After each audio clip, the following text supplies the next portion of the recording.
Hi everyone, welcome to JMP Art Studio. So in today's video, I will be sharing with you the art session that I was able to conduct with a very beautiful and lovely little girl. Her name is Zoe and we are going to have our one-on-one art session. As you can see, if you are following me on my social media accounts, I have a lot of drawing art sessions that I was able to conduct before with kids and even teenagers. And some of it I wasn't able to film. I was able to grab some photos, but I wasn't really able to capture videos from it. So this time I am happy that I would be able to share it with you. And of course, it is also a way for me to invite some parents to have their kids enroll in activities like this so that kids would be able to pursue their creative pursuits such as art. So to start off, I would make sure that my student would feel comfortable. I make sure that the environment is comfortable. It's not too hot, not too cold.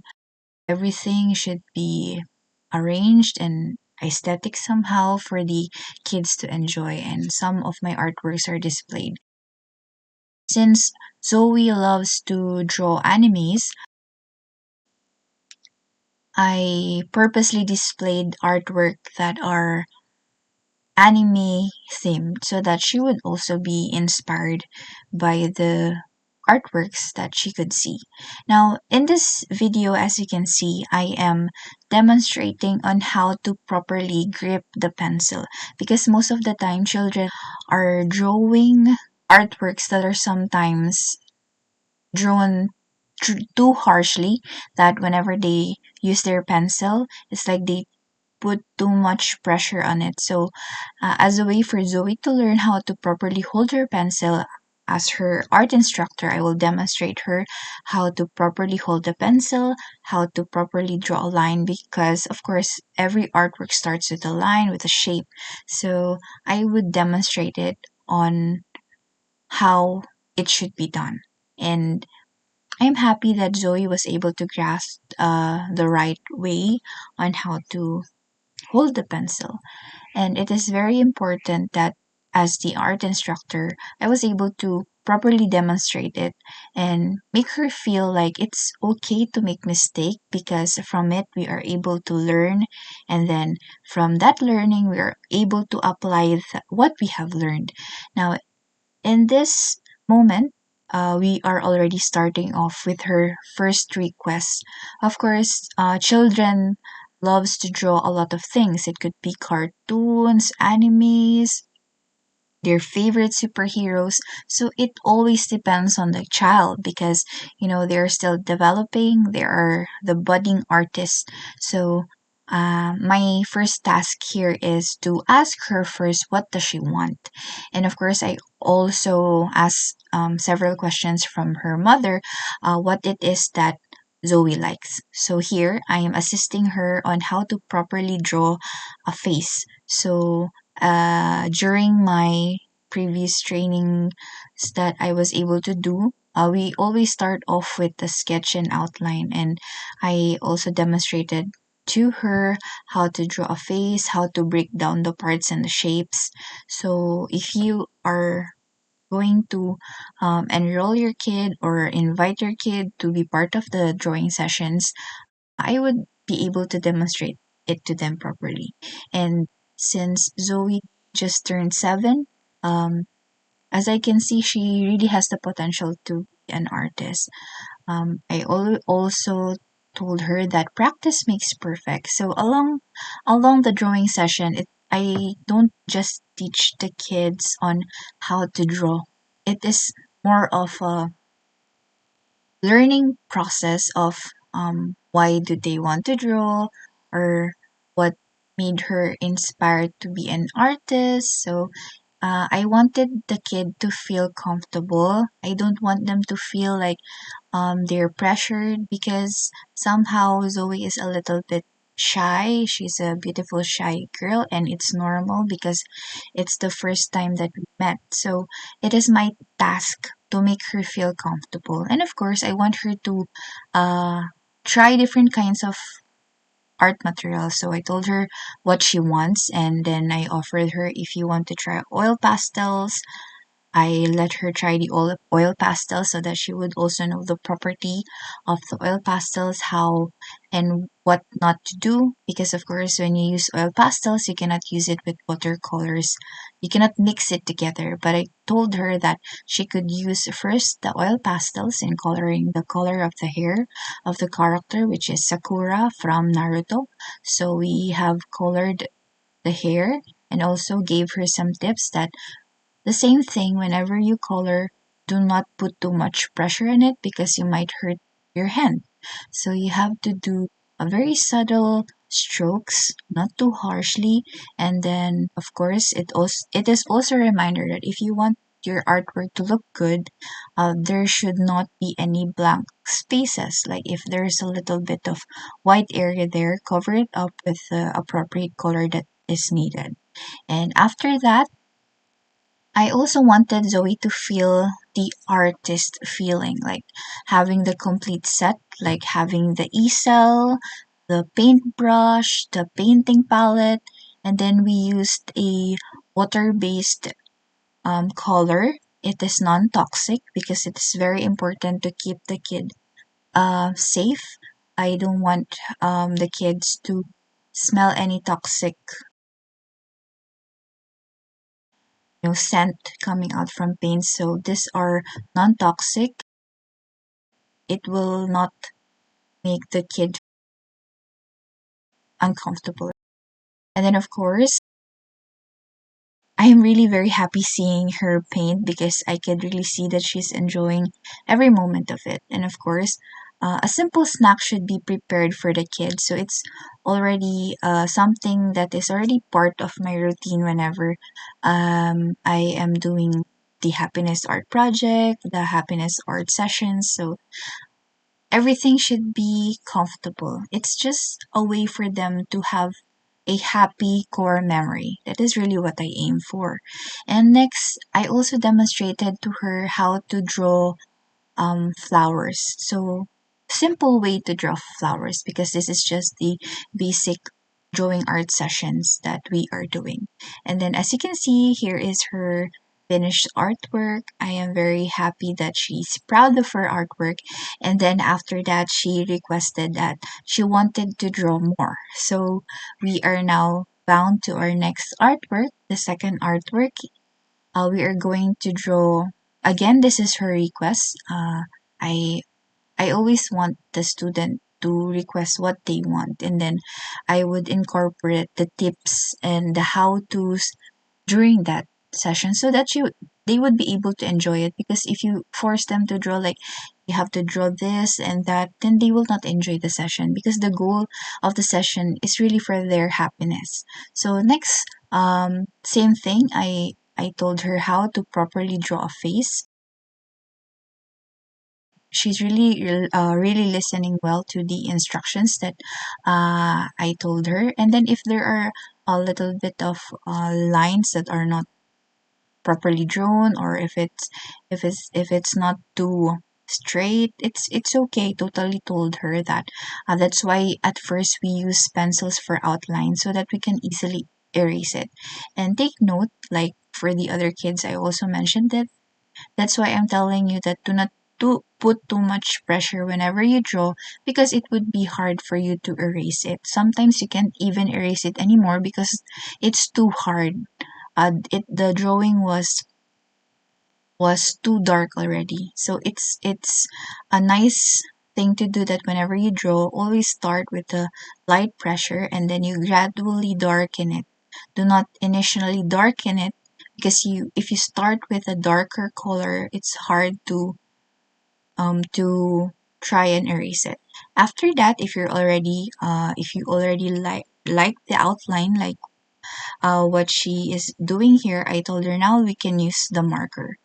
But if you're already fluent, if you're already an expert, then you could easily identify where is the location of this part, or you're already confident, then you can use markers directly. But for her, at her young age, I always advise her to use pencils first because you can erase and if you don't like the outcome. So the Naruto drawing that we are doing is something that she is really fond, or someone that she's really fond of. So it is something that we have to focus on learning. So there is always room for improvement. Even I continuously practice and learn. So this time, since she's already done with learning oil pastels, she's already done with using the watercolor. Now I let her use watercolor based colored pencils. So this watercolor based colored pencils are Faber-Castell brand. So that she would be able to learn also how to draw using the colored pencils. Along with the demonstration, I also give her some tips that she should always make sure that her pencils are sharpened because it will also help on the outcome of the drawing. And of course, always remind the kids to be careful whenever they use cutter or if they're using any sharp objects. So after that, we will just continuously draw and color. So as you can see here, our dear student here is enjoying the artwork that she's doing. Again, this art session is made for children to learn and most importantly, to have fun. Now, another goal of the art session is not only to develop the artistic sides of the kids, but also to help them develop their self confidence. As I was able to have these experiences as a trainer, I will be able to incorporate it here in my art sessions because just to share with you, I was able to conduct a lot of sessions for the Develop Your Self Confidence training program, and I wanted to share it during my training for art, like you help the kid boost their self confidence by talking to them, asking them several questions, asking them what they want to be when they grow up, let them explain, ask open-ended questions, ask several questions about their family, make them comfortable, and tell them that they are improving, they are showing progress. These things will help the kid um, enjoy the moment and learn from it. This is not just an art session. This is also a way for me to share the knowledge that I have, the tips about the art, and even about life, like having a good behavior or having patience. Whenever you draw, the key here really is patience because artworks really requires a lot of patience because if you're not patient enough, then whenever you are not satisfied with your artwork, then you would definitely give up. Because like what I've always mentioned, my goal really is not to inspire myself that people like my artwork. I wanted to inspire other people to create more. So as you can see here, this is actually our third artwork that she requested. Another character from Naruto. The character's name is Rain. So this is quite a difficult, more of a complicated artwork for her age, but still, I am happy that she was the one who chose the image. I actually searched for it and then I would ask which one she likes, and then she decided for this kind of artwork. So now I let her use my markers. This is a high grade kind of marker that I really like to use for my anime artworks. of course, I want her to experience different kinds of art materials so that she would be able to know what does she really want. Like in my case, I tried different kinds of artworks because I tried different kinds of mediums because I wanted to know what medium would I be good at, or what medium is suitable for me. And another thing is because I wanted to know what are the properties of it. Like when I started art, nobody really thought me. I consider really myself as a self-taught artist. Although my father is a craftsman, he's really good at creating different kinds of craft. I mean, whenever you want like any furniture, he can do it. Like he's a magician. He can just transform woods or any scrap into something beautiful. And like my my mom may not be good at art, but she's really good at like sales talk or like everything about sales. Maybe that's why I worked in sales. And then my older brother is really good in art, but I was really the only one who took art seriously. And that is something that I want to share with the kids. Like I wanted to be someone who would be able to help them, you know, awaken that desire for creation. And of course, I also told Zoe to, put a signature on every artwork that she did so that whenever she looks at it or when she grows up, she would be able to have like a reminiscent moment whenever she looks at it. And of course, since she's going to celebrate her birthday, I gave her an artwork. I put a dedication on it. I put her name. I asked her first, what's your favorite color? And she said it's pink. And of course, since I am also happy because she likes pink just like I do, I wrote her name. And then I actually have a lot of mini artworks, and I let her choose three artworks, and I wanted to give it to her. And I was really happy because she was so excited. I said, I am going to give you artworks, mini artworks, and these are simple artworks that I really wanted to share with kids, and to see them happy is truly what I aim for. So, after that, I gave her a simple gift, a rose with a mini bear there. And then, since it has an I love you to it, I also write down her name, Zoe. You know, simple gifts like this doesn't cost that much, but uh, truly, when you give something to someone and it comes from your heart, it giving it to the other person would be rewarding rather for the person that is giving it. So another clip here that I'm really happy to share with you is I told her, since your birthday is mermaid theme, I'm going to give you this mermaid artwork. And she was happy with it. So that's it. I hope you enjoy the video, and I hope you would be able to subscribe and follow me on my art accounts, JMP Art Studio on YouTube and Joanna Marie Pena on Facebook. And if you're interested to have your kids be part of my one-on-one art session, you can just message me directly, and let's see when we can have it. Thank you, and I hope you're having a blast. Bye!